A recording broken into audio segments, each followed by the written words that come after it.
October is Breast Cancer Awareness Month, but for a survivor, it's every day. Early detection of breast cancer can save lives. Follow this interview as I get screened and speak to Dr. Fatima from LuccaHealth Hospital. And it's Breast Cancer Awareness Month. And I'm here actually at LuccaHealth to get my breast screened. You should as well, and I'm going to be explaining to you the importance of why you should. And so, Doc, in terms of this month, are women actually coming in to get the screening done? That's the first question. 2, are you seeing more younger people getting breast cancer? And 3, why is it happening to us? People just want to know why is women go through it. And then you just mentioned that men also get breast cancer as well. So if we can start from Sure.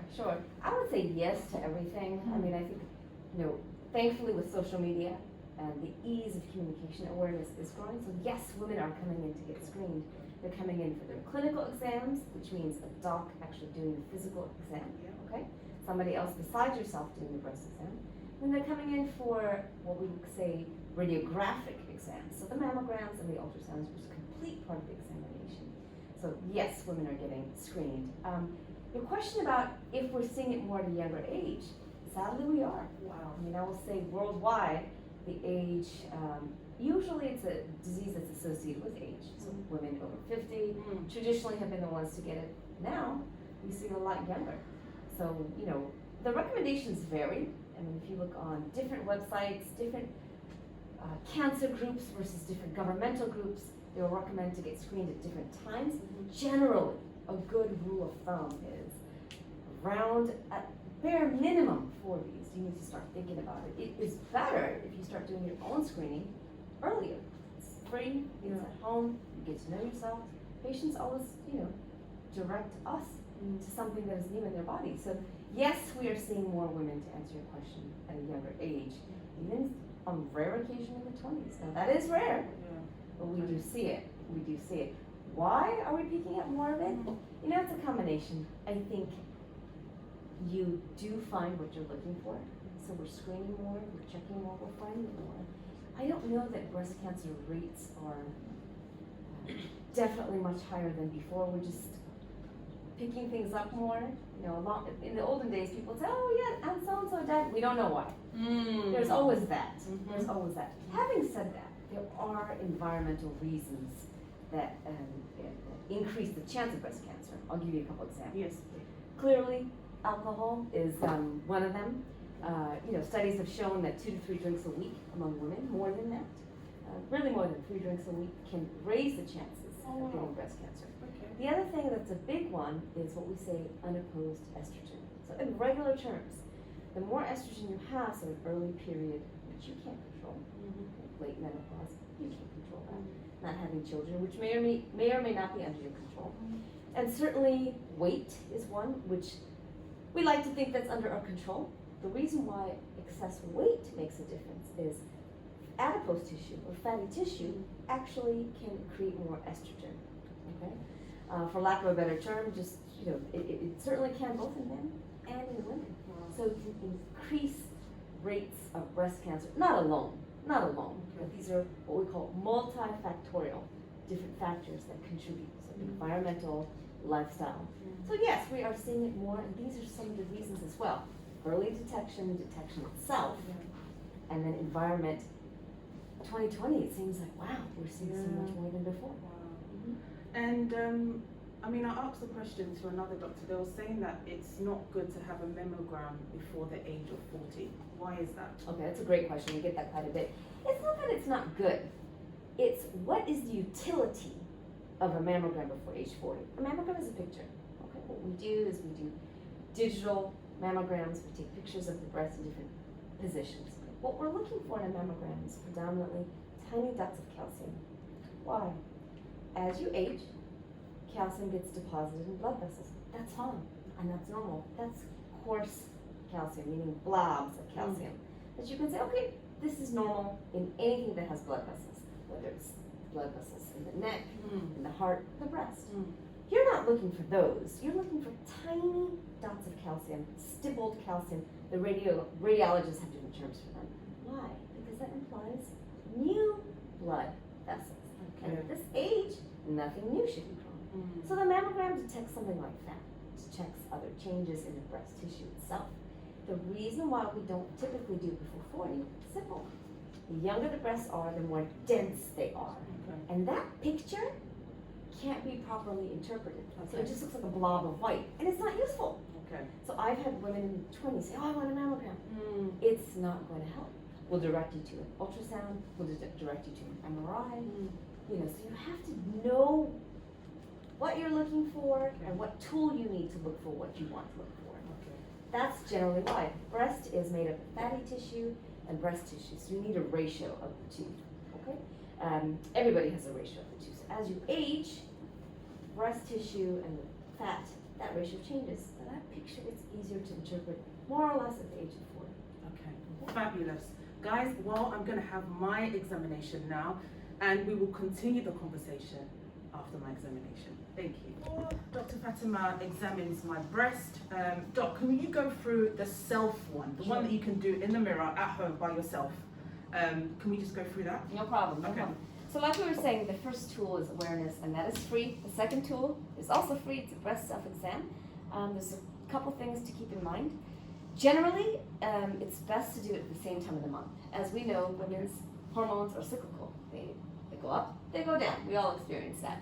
So the best thing is to pick a time of the month that is the best for you, where you're least tender, okay? So for a lot of women, that's the first week of the month, 2 weeks after they've ovulated, and certainly after their period. So what you do is, there's a few ways to do it, and consistency is the key. So if you always examine yourself lying down, continue to do so. The best way, or the way I learned, is to take 3 fingers, okay? You're looking fingertips, the pads of your fingers, and you're making a V with your hand behind your head if you're lying down, or sitting, as I am now, and you're starting in the armpit. Okay. Believe it or not, a lot of breast cancers happen at the tail of the breast. Oh, wow. So you want to start feeling in the armpit, which we call the axilla, and you're feeling for lumps, things that feel irregular, certainly things that hurt, and you're moving in a circular motion the size of a CD coin. Okay. So not huge Okay. circles, Just but tiny. little circles. You're using 3 pressures. Okay. Light pressure is detecting any subtle changes underneath the skin, and it's certainly light pressure. Medium pressure is you're detecting actually the breast tissue itself. Any lumps, cysts, any hard balls, anything like that. Certainly more important than the presence or absence of something is this new. Okay. Women are born with lumpy breasts, women are born with cysts, that's fine. It doesn't mean you're going to get a breast cancer, it's just the way you are. You're detecting things that weren't there last month that are there this month. Exactly. Why is it important to put your hand behind your... Because it splays out your breast, and especially when you're Okay. lying down, it flattens it out so you can get to the chest wall. Okay. So the third pressure you're going to use is the hard pressure, and then you're going to feel close to the chest wall. Okay. Women have a chest wall. We have the same pectoralis major and minor muscle that men do. Okay? And you're trying to feel as deep as you can. So it's across the breast, almost like a lawnmower. Okay?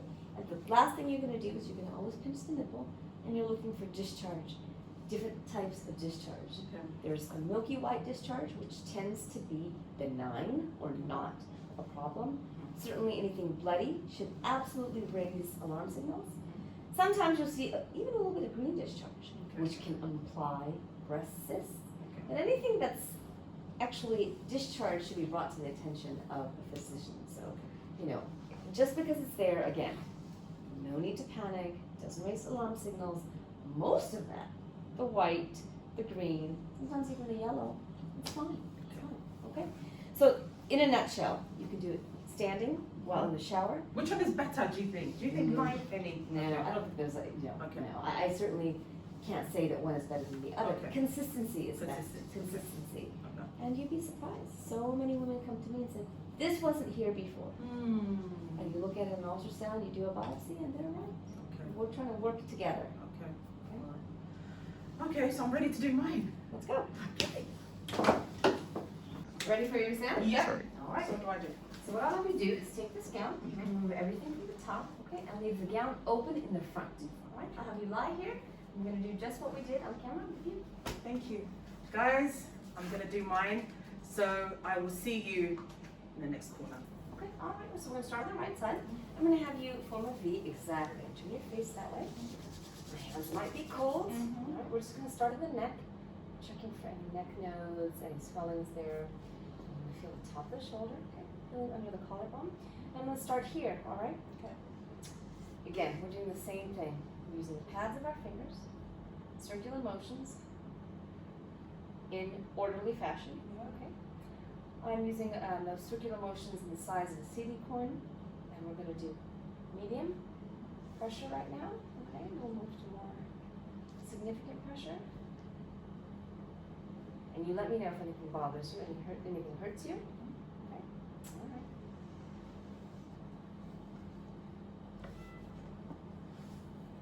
Doing okay? Yep. All right. Now, is this something you do typically at home? Yeah, I've been doing it. Good. Does it run in your family at all? Yeah, so I've had my mum's sister's daughter die of breast cancer.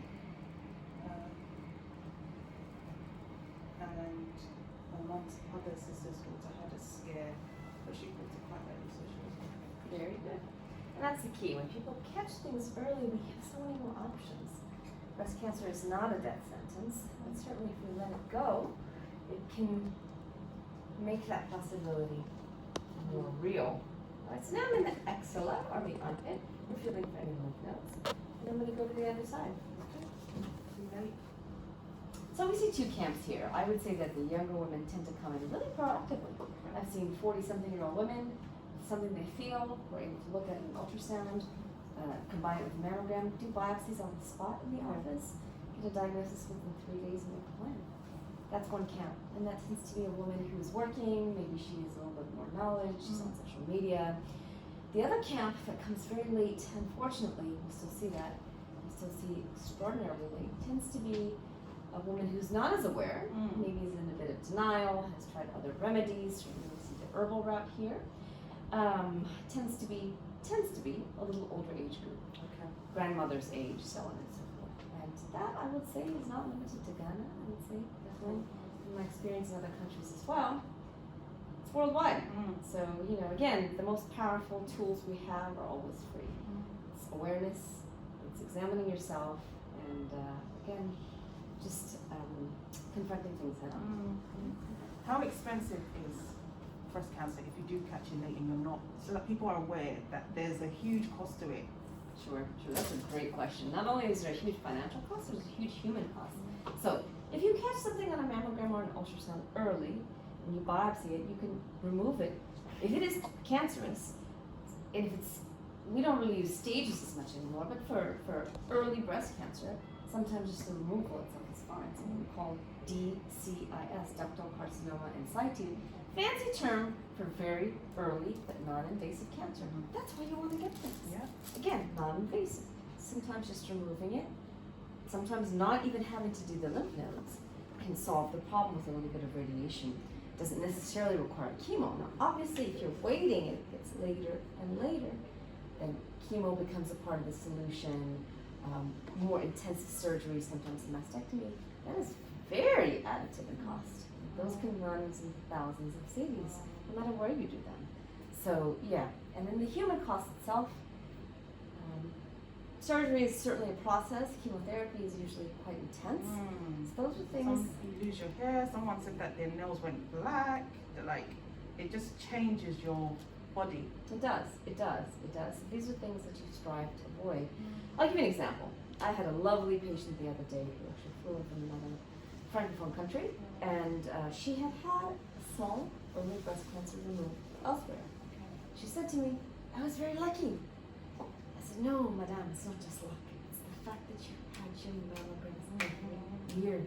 That's why you got early breast cancer." And it was like a light bulb went off. It's not luck. It's what you put into it.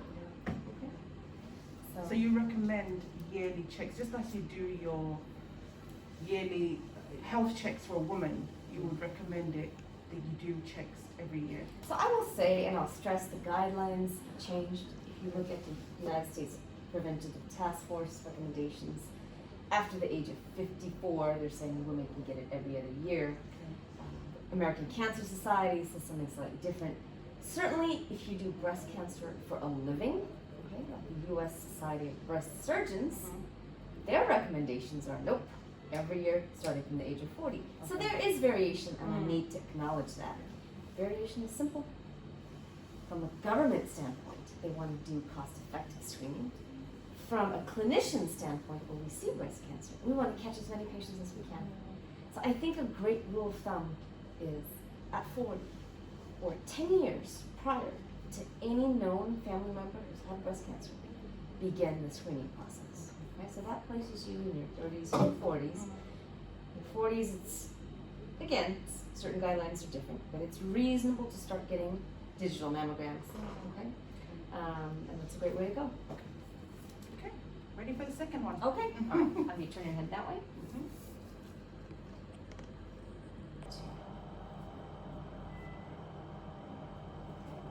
This is the tail of the pectoralis muscle right there. And again, just to stress, men also get breast cancer. And men, we tend to see late. See that at least once to twice a year. And they also undergo surgery. Most often, of course, a mastectomy because there's just less breast tissue.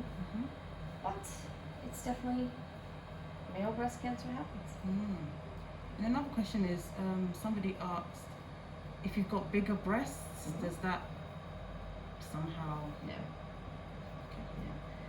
Size doesn't matter here, which is a good thing. Again, Because of the men, if the men can get it, then... Yeah, exactly. That's a great point. That's a great point. Family tendency is paramount. Lifestyle is important. Certain things we can't control, and certain things we can. Again, just to stress, weight. And as the world becomes a slightly bigger place, I mean physically, we see rates are rising, and there's science behind it. So, okay, well, everything feels great in here. All right, that's all I have for today. Thank you. So I just finished my examination. Doc, how was that? Was that okay? All good. All good. So I want to know the difference between the mammogram and the ultrasound, what you're looking for in both of these scans. Sure. So we get that question a lot. Do I need both? Yeah. What do they do? They look for different things in a nutshell. So the mammogram, as we discussed, is looking at breast tissue. We're predominantly looking for little tiny bits of calcium, which can be suspicious. It can indicate the growth of new blood vessels. And at this stage and age of our lives, there really should be nothing new growing. The ultrasound looks for different things. It looks for what we call cystic or solid structures. So in plain English, a cyst is basically a fluid-filled ball. Plenty of women get them. They do not predispose you to breast cancer, and they're easily identified.